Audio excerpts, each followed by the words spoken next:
David possessed a knowledge that escaped many others. In the pages of 1 Samuel, chapter 17, the Israelite army found itself confronted by the formidable Philistines and their champion, the mighty Goliath. It was during a visit to the camp, where David traveled to see his older brothers, that he came face to face with this imposing figure for the first time. Courage, an attribute often misunderstood and undervalued, is the unwavering willingness to confront and navigate through dangerous, arduous, or distressing circumstances, rather than turn away. It encompasses the essence of fearlessness and boldness. Courage. According to Webster's New World Dictionary, courage can be described in this manner. In ancient times, specifically during the encounter near the Valley of Elah, positioned southwest of Jerusalem and near to Gath, the Philistine army was poised for a fierce battle. It was there that Saul and his troops gathered near the valley, where a notable warrior named Goliath stood out. Every day, without fail, Goliath ventured out from the Philistine camp for a period of 40 days, confidently challenging the armies of Israel to send a worthy opponent. The outcome that befell the Israelites when faced with Goliath is something we are well aware of. In the sacred text of 1 Samuel 17, verse 11, it is narrated that upon hearing the intimidating words of the Philistines, both Saul and all of Israel were filled with a deep sense of discouragement and immense fear. Goliath, a man of extraordinary stature, demanded attention and respect. His enormity was evident in the heavy spearhead he wielded, weighing approximately 15 pounds, as well as in his formidable breastplate, weighing a staggering 125 pounds. With a height between 9 and 12 feet, underestimating him as an adversary would be a grave folly. The overwhelming dread that permeated the battlefield was not exclusive to common people. Even the mighty king himself succumbed to anxiety in the presence of Goliath. How could regular soldiers muster the courage necessary to face the danger if their own king harbored fear?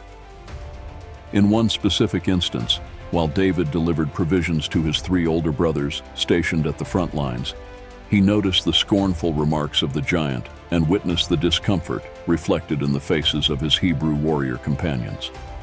David may have felt fear due to the lack of respect he received from others. One reason for this lack of respect may be attributed to his youth, as mentioned in 1 Samuel 17, verses 26 to 30 in the Amplified Bible. In an attempt to rectify the dishonor brought upon Israel by the Philistine, David approached the men closest to him and raised the question, "What shall be done for the man who kills this Philistine and restores the honor to Israel? Who is this uncircumcised Philistine that he should defy the armies of the living God?" The men then informed David of the rewards awaiting the person who successfully killed Goliath. Upon hearing David's words to the men, his older brother Eliab became furious and questioned him, "Why have you come down here? And with whom have you left those few sheep in the wilderness? I know your presumption and evilness of your heart, for you have come down to see the battle." However, David innocently replied, asking, "What have I done now?" It wasn't a mere innocent inquiry. Subsequently, David distanced himself from Eliab and directed the same question to another person in the midst of the crowd. To his surprise, the response he received remained unchanged from the first time. His brother believed he was just a boy seeking adventure. Furthermore, King Saul had the notion that David was too young to face Goliath. The account of 1 Samuel 17, verse 31 to 33 in the Amplified Bible clarifies this. Upon hearing David's words, they were reported to Saul, who subsequently summoned him. In a conversation between David and Saul, David expressed his concern about not allowing anyone's spirits to be dampened because of one individual. He proposed that he, his servant, step forward and engage in combat against the Philistine. In response, Saul rejected David's ability to confront the Philistine, stating that he was just a youth, while his opponent had gained vast fighting experience since his youth. However, after a period of time elapsed, Saul finally consented to the battle between Goliath and David. we might assume that after this decision, David would gain the respect he deserved. However, even Goliath, who was the root cause of the problem, had a strong disdain for him. In the book of 1 Samuel 17, verses 41 to 43, the Philistine warrior stepped forward, accompanied by his shield-bearer. Upon laying eyes on David, he began to mock and scorn him, purely based on his youthful countenance and attractive appearance. With contempt in his voice, the Philistine taunted David, questioning his choice of weapons, likening them to mere shepherd's tools. Furthermore, he cursed David, invoking his own deities. On that fateful day, David faced his brother Saul and Goliath himself, yet all three individuals seemed to lack faith in him. But what motivated David to keep pressing forward, facing all the ridicule he encountered along the way? Some have a prejudiced view of us, basing it on various factors. These judgments may be influenced by age, regardless of whether the person is young or advanced in years. However, we should not allow anyone to belittle us simply because of our youth. Instead, we strive to serve as role models and set a standard for those who believe in the power of integrity, both in our speech and actions, in our capacity for love and faith, and in our commitment to moral uprightness. It is quite disheartening that certain individuals unconsciously classify young people as the church of tomorrow, thus disparaging them. Moreover, there are those who believe that when a person reaches a certain age, their ability to contribute to their spiritual community diminishes. Some have doubts about our capabilities. However, it is important to remember that God's perception is distinct from that of humanity. Sometimes we become afraid due to our own doubts.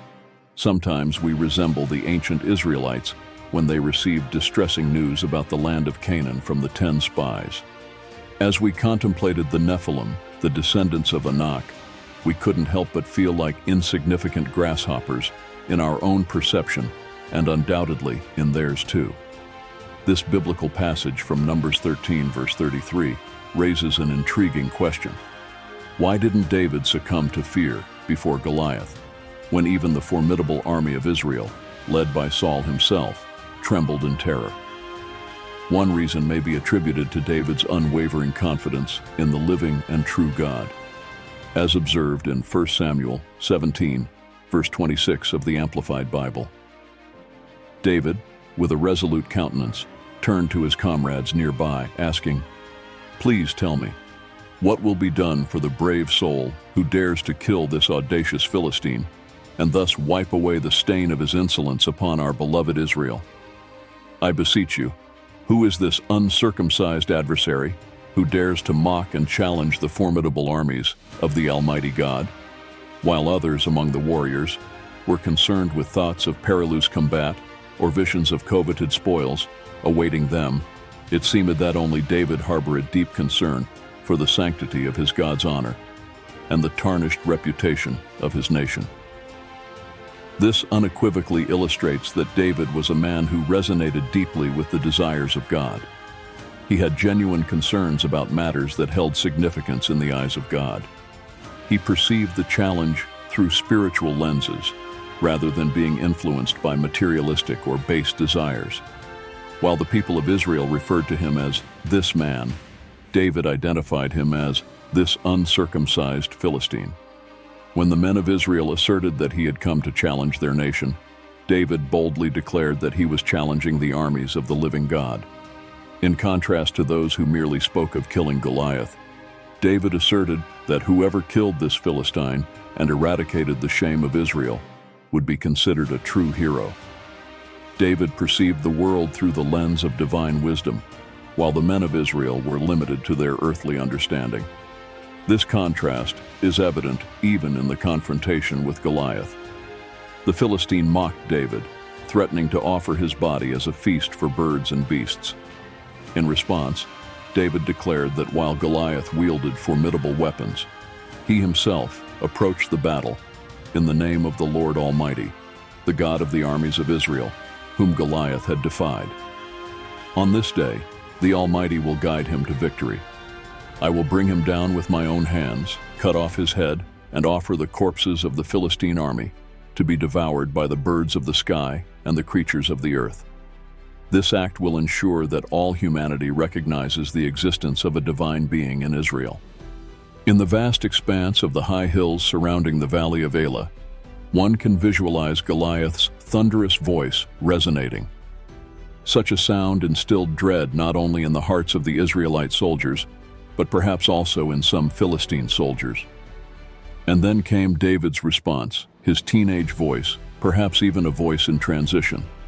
The Philistines reveled in hearing David almost shout with his faltering voice, while the Israelites were consumed by horror and disgrace.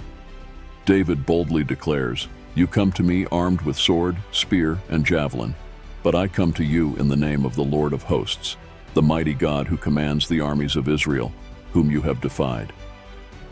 In these words, David distinguishes himself from Goliath, emphasizing his connection to a higher power.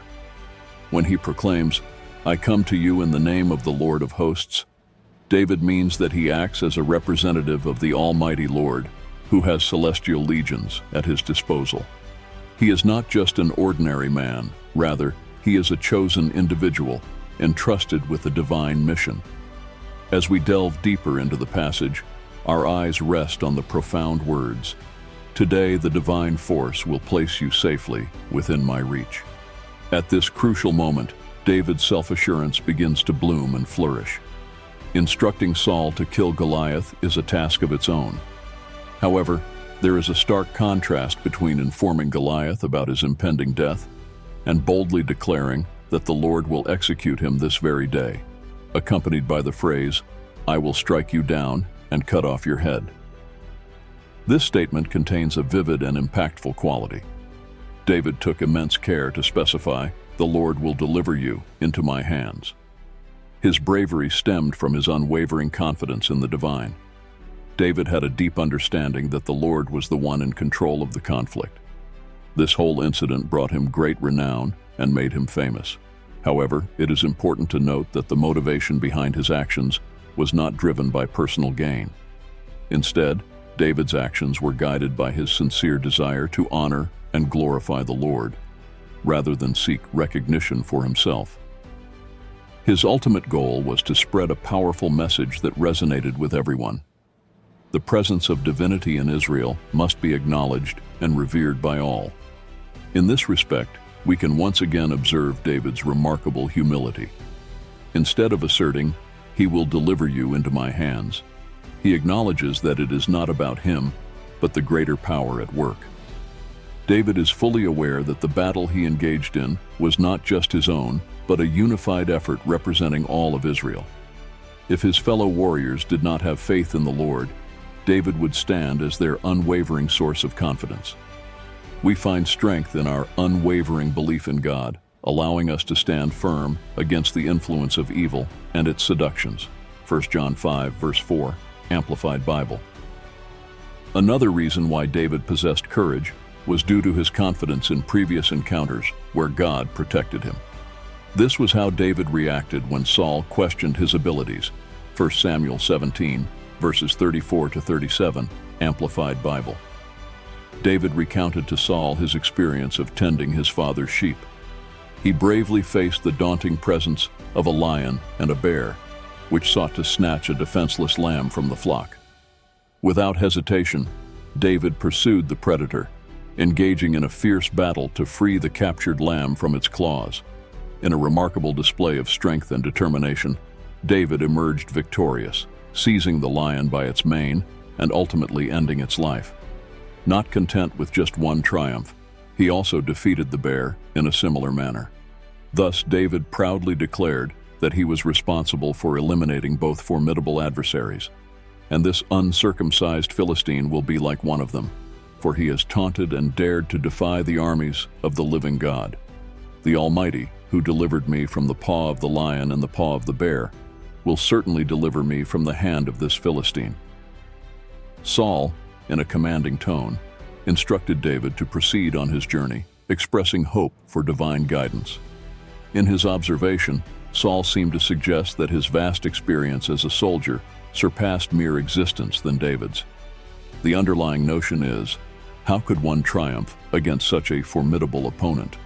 This interaction reveals Saul's limited perspective, as he focused only on the tangible elements of combat, disregarding the profound spiritual realm. Often, God sets a certain standard of how we should prepare ourselves. He exhorts us to remain committed and dedicated in current circumstances, and through our commitment, He empowers us to achieve even greater feats.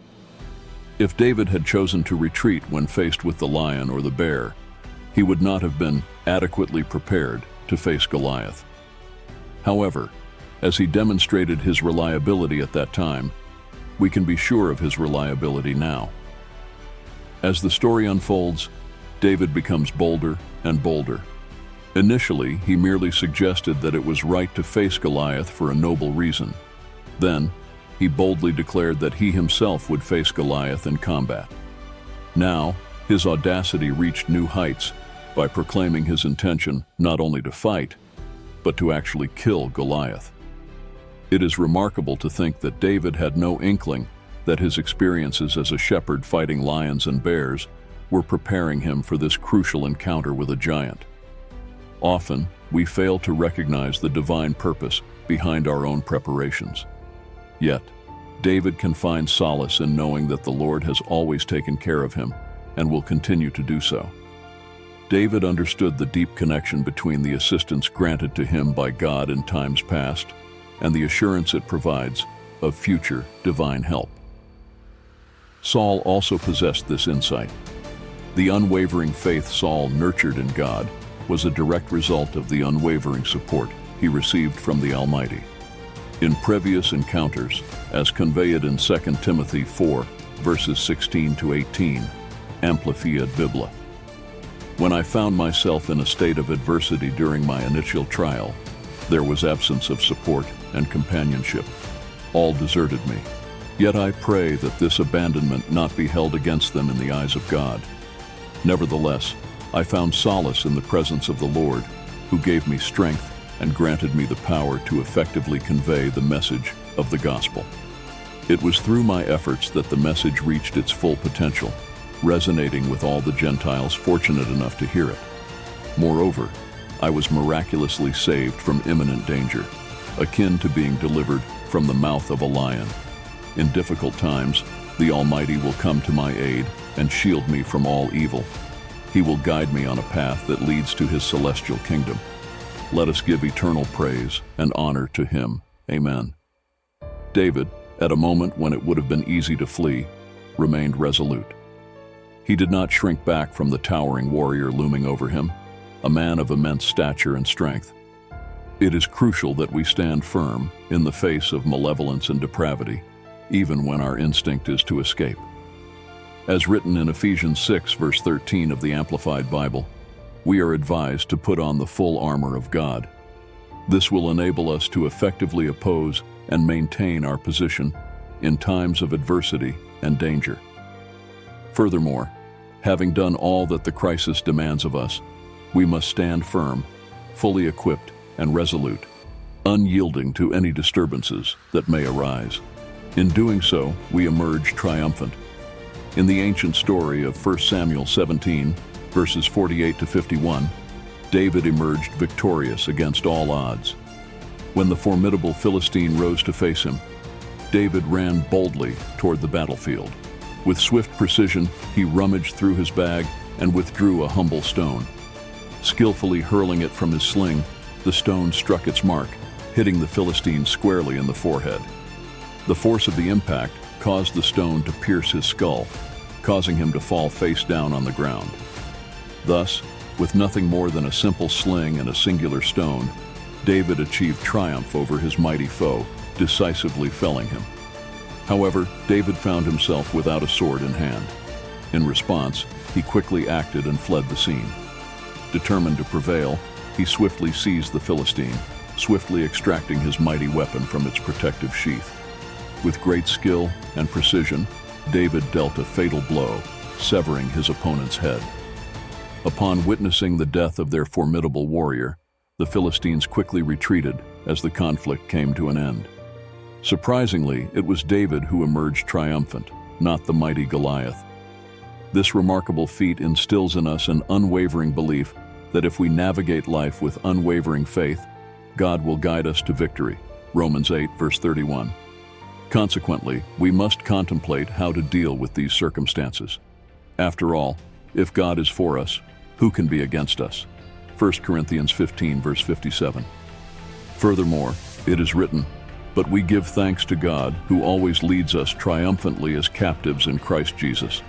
As believers of the Christian faith, it is crucial that we incorporate qualities of obedience akin to Abraham, a willingness to serve like Joshua, the courage to confront sin like Stephen, and a commitment to speak the truth like Paul. In times of uncertainty, we can draw inspiration from David's unwavering determination to stand firm despite the circumstances that led him to trust in faith. He achieved a remarkable triumph for people who believe in God. We will remain steadfast in our faith in God, who will continue to guide us in following Jesus and defending what is right, setting a high standard in the fiercest struggle. Who among us will choose to follow Jesus? Who will answer the call? As for me, I am aligned with the Lord. Master, I am here and ready. True courage lies in standing firm when all wish to flee, speaking when fear silences all, acting when fear paralyzes all others. We must act even when confronted with danger, while simultaneously maintaining our values and moral principles, when all others are tempted to compromise theirs. There is something we need to understand. At certain moments in life, every individual succumbs to fear. The feeling of apprehension is a universal encounter we all go through. Courage is the ability to overcome our inner fears and take a leap toward what we believe to be morally right. It is said that the divine intervenes in miraculous ways, my dear companions. If we submit to God's will, He will perform extraordinary feats through us. Now let us reflect on the reasons why one should possess courage. Firstly, we are part of Jesus' flock. Therefore, there is no need for fear.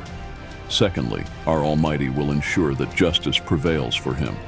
Therefore, fear not, for what remains hidden will eventually be revealed. The secrets that are hidden will eventually come to light. The words you speak and the knowledge you uncover about Jesus in solitude will one day be recognized by all. Moreover, even death itself has no power over you. As Matthew 10, verse 28 states, "And do not fear those who kill the body, but cannot kill the soul." When you strive for humanity's validation, it is your own soul that is at stake. What does this achieve? We understand that the most malicious act individuals can commit by inflicting harm upon you is to transport you to a state of blissful paradise. The most serious action individuals can take is to send your infinite soul to paradise. Fourthly, the Almighty is perpetually close to you. According to the Gospel of Matthew 10, verse 30, He states, "Even the hairs of your head are meticulously quantified, for the divine Creator reigns supreme and possesses comprehensive wisdom." Each hair has a unique numerical value. Who has the ability to calculate such a complex count? No mortal being has the capacity to enumerate their own strands of hair. To attempt such a feat would require closeness. This means genuine, immediate, cautious, and intimate attention. This is precisely the essence being conveyed. Your Heavenly Father is not distant when you undergo tribulations. He cherishes you and remains close by. Fifth step, the Almighty governs your existence with compassionate guidance. Have faith in God's supreme authority, my beloved brothers.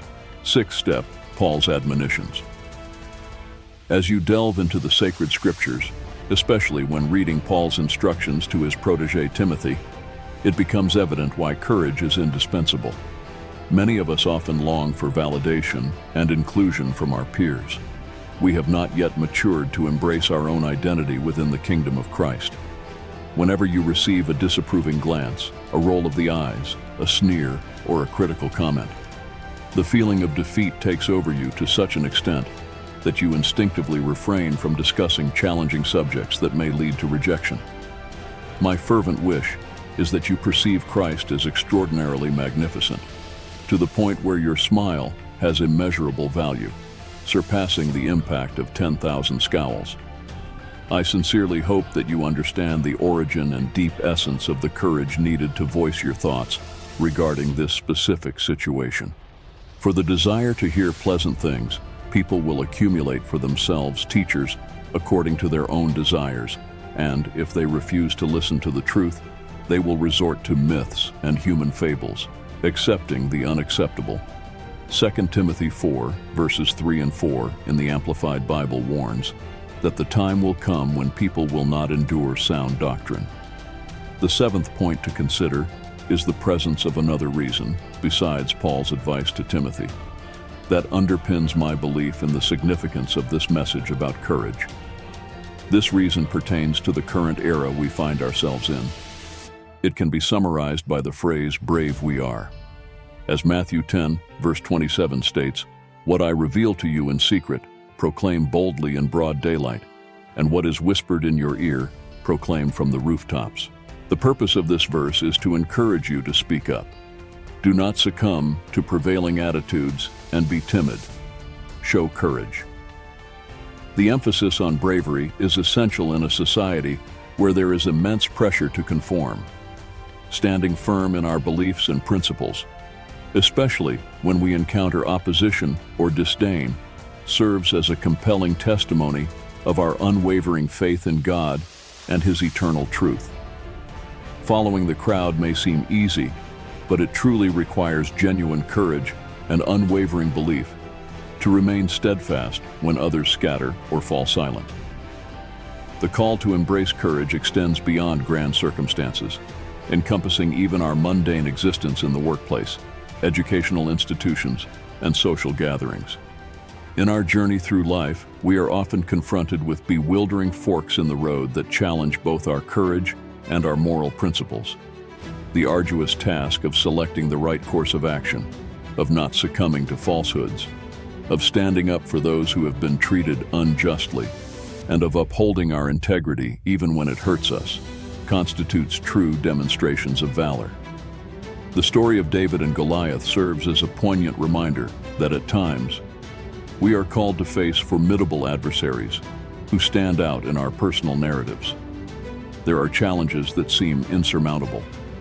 However, akin to David's experience, if we have unwavering faith in God and trust in His strength, rather than relying solely on our own abilities, we will have the capacity to overcome any obstacle.